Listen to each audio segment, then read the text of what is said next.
Welcome to the weekend preview and injury report for the Foxborough round of Monster Energy AMA Supercross. Kicking off a 4-race run in the Northeast is Foxborough, just outside of Boston.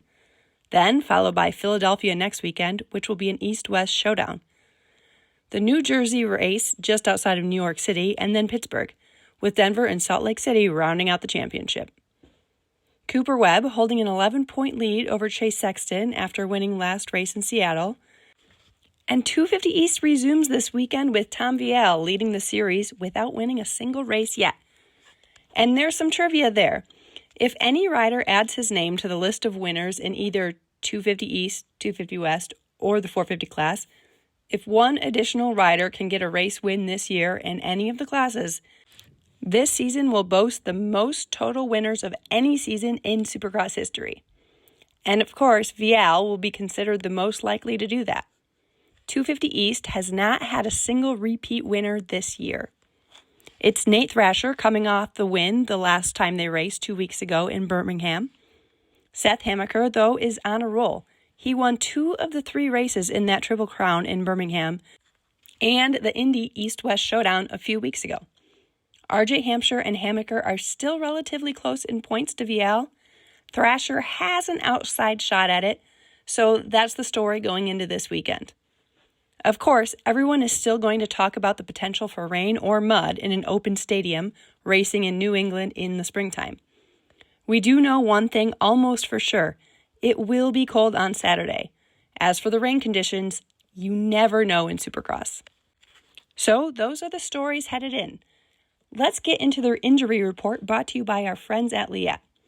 In the 450 class, much of this news is already known. Hunter and Jett Lawrence out with injuries. Jorge Prado out with a shoulder injury. Hopefully they're back in time for the opening round of Pro Motocross. Cade Clason broke his arm earlier this year. He is back riding and hopes to return next weekend in Philadelphia. Ken Roczen, as most know, is racing with a separated AC joint in his right shoulder and in a lot of pain, but racing through it. Joey Savacci is in.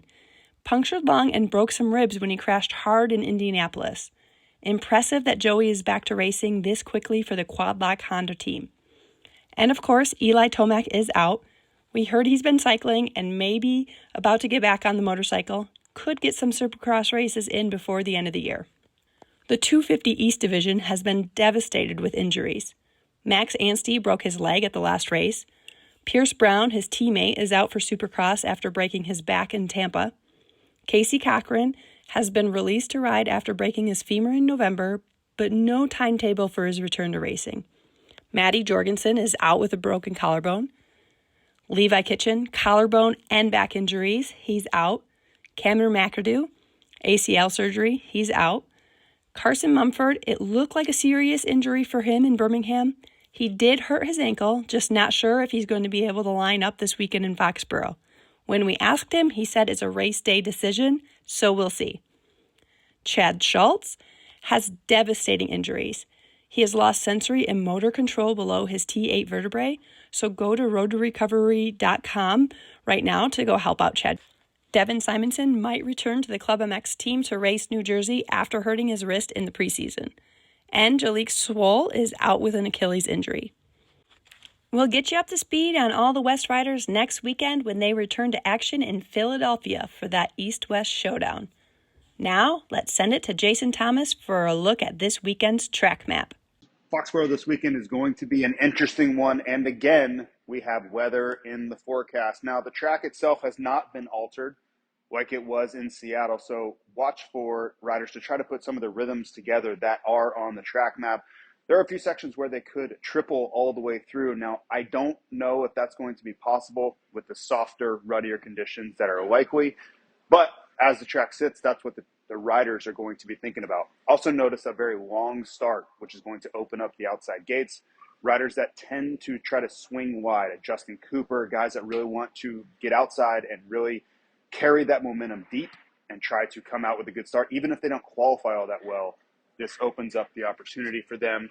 And also one other notable thing, the whoops here have a really distinct characteristic. There's a jump right before them. Now what that's going to do to riders that want to blitz, think about Ken Roczen, Chase Sexton, those riders that really can carry speed, Malcolm Stewart, another one, across those whoops, it's going to hurt them because they're going to have to deal with a jump right before entry. So they're going to have to slow down, reset, let their suspension unload again, and then blitz in.